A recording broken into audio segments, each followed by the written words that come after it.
Maharashtra news. पत्रकार बाळशास्त्री जांभेकर यांना जयंतीनिमित्त अभिवादन। बाळू वाघ जामनेर। जलसंपदा मंत्री गिरीशभाऊ महाजन व भारतीय जनता पक्षाकडून 6 जानेवारीला दर्पणकार बाळशास्त्री जांभेकर यांनी दर्पण वृत्तपत्र सुरू केले। त्यानिमित्ताने जामनेर तालुक्यातील पत्रकार यांचा सन्मान करण्यात आला। दरवर्षी 6 जानेवारी रोजी मराठी पत्रकार दिन साजरा केला जातो। या दिवसाला दर्पण दिवस असे देखील म्हटले जाते। मराठी वृत्तपत्राचे जनक आणि आद्य पत्रकार बाळशास्त्री जांभेकर यांनी या दिवशी मराठीतील सर्वात पहिले वृत्तपत्र दर्पण नावाने प्रकाशित केले होते। बाळशास्त्रींनी 6 जानेवारी 1832 रोजी दर्पण वृत्तपत्र सुरू केले आणि येथूनच मराठी पत्रकारितेची पायाभरणी झाली। आज रोजी मराठीतून शेकडो वृत्तपत्रे प्रकाशित होत आहे। यावेळी भाजपचे जिल्हाध्यक्ष चंद्रकांत बाविस्कर, जितेंद्र पाटील, डॉक्टर प्रशांत भोंडे, रवींद्र भाऊ झाले आदी मान्यवर उपस्थित होते।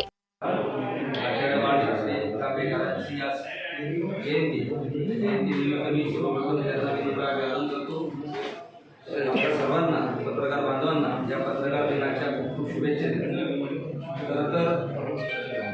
पत्रकारिता ही समाजाचा आधारस्तंभ असतो आणि समाजात जे काय चांगल्या वाईट घटना घडत असतात त्याला प्रतिबिंब म्हणून पत्रकारितेकडे आपण पाहत असतो। समाजाचं प्रतिबिंब हे आपल्या पत्रकारितेतून हे काय उमटत असतो। जो कोणी चांगलं काम करत असेल त्याच्या कौतुकाची थाप आणि जर कोणी वाईट काम करत असेल तर त्याला वेळेस रोखणं हे आपलं परम कर्तव्य आहे।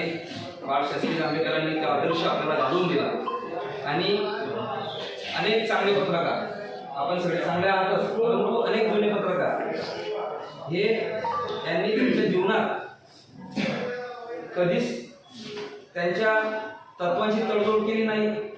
पत्रकारितेला व्यवसाय म्हणून कधी पाहिलं नाही। खरं तर नुसत्या लिखाणातूनच पत्रकारिता होते असं नाही। आता पत्रकारिता बदलली।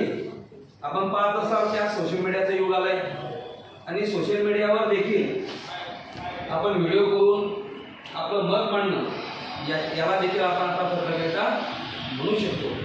परंतु या समाजाचा मी एक घटक आहे। या समाजाचं मी काहीतरी देणं लागतो। या समाजाला चांगल्या दिशेने नेण्यासाठी मी प्रयत्न केले पाहिजे। ही महत्वाकांक्षा मनी बाळगून या व्यवसायाला त्यांनी स्वीकारलं ती खरी पत्रकारिता आपण मानतो। Subscribe now and press the bell icon. Never miss an update.